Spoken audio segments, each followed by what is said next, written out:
Hi, hello everyone. My name is Chen Kaixia, and for the week 8 scenario analysis, I choose electronic monitoring data and personal privacy case, which centers on Hong Kong proposed electronic road pricing system.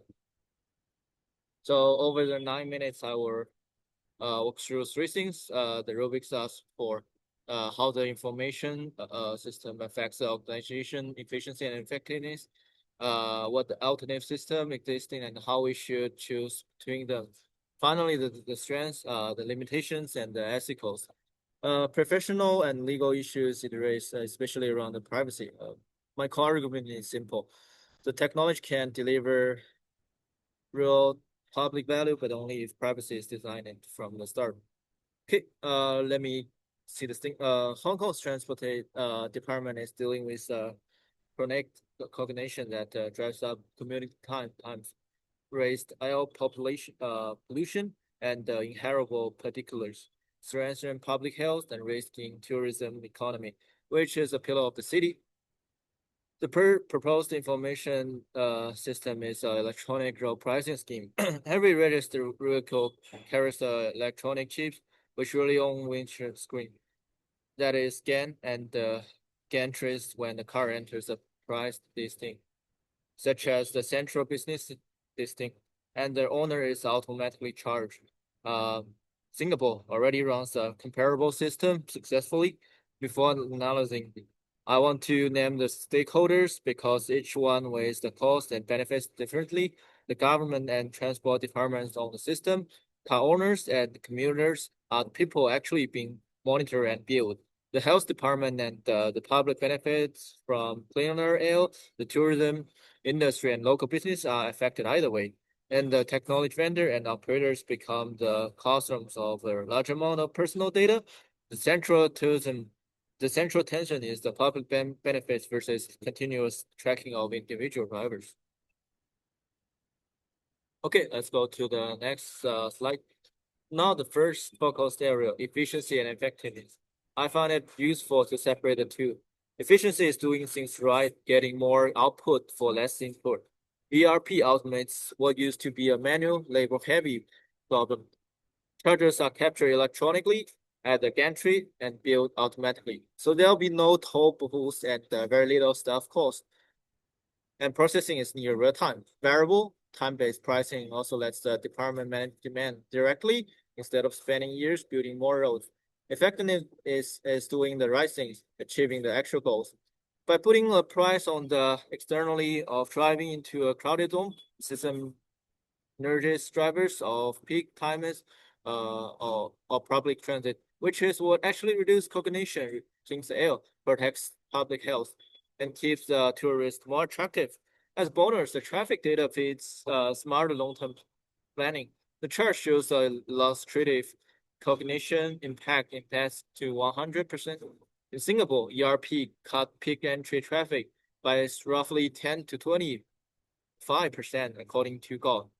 But I want to be balanced. The high setup costs, the dependency on accurate data, and public resistance can all erode the performance if the adoption is low. Efficiency on paper does not guarantee effectiveness in practice. Okay, let's go to the next section. Alternative system and selection criteria. Second focus area asks about the alternative system and the criteria for choosing one.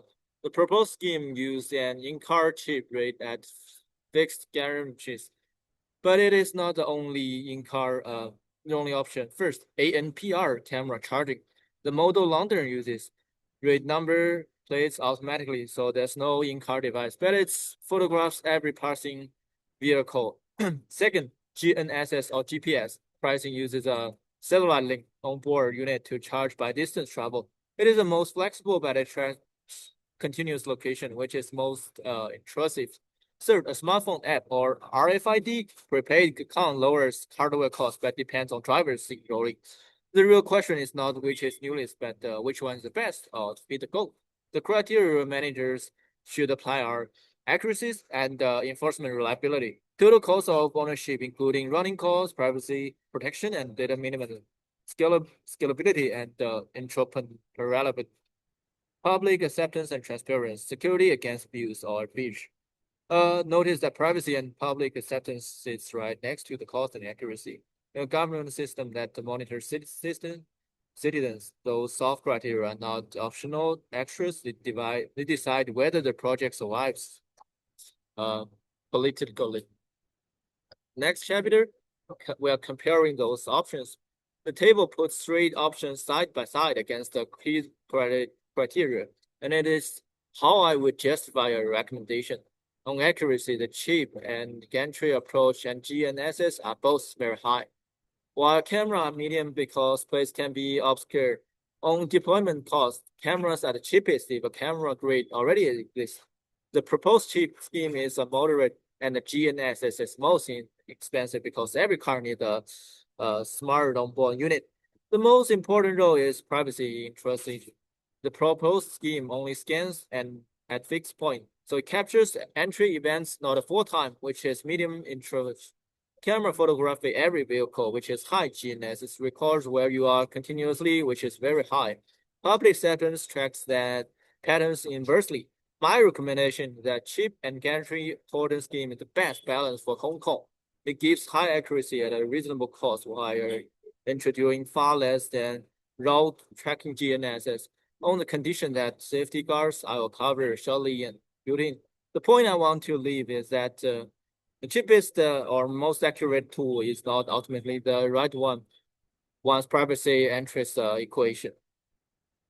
Okay, the next chapter I'm gonna talk about the strengths and the limitations. Moving to the third focus area, here are the strengths and limitations of system itself. On the strength side, ERP delivers automated low frequency charging at scale. It manages demand without the cost of disruption, building new roads. It produces measurable gains in air quality and travel time, generates rich data for evidence-based transport policy. And crucially, it has a proven model in Singapore that Hong Kong can learn from rather than starting blind. But the limitations are serious, and most of them flow from the same data, continuously or even point-based. Location capture creates a real privacy risk.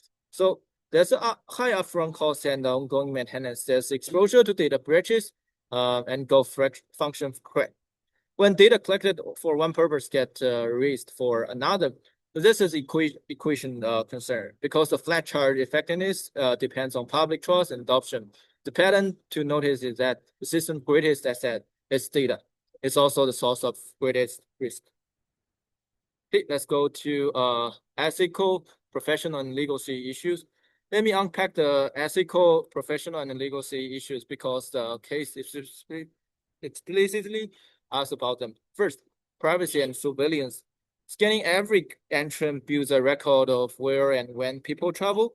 So for lower building drivers, that can be monitoring and popularity is an ethical test. Second, data protection is a legal duty. Hong Kong's personal data privacy audience chapter 486 requires that personal data needs to be collected for a specific purpose, keep secure, and not able to hold longer for necessary.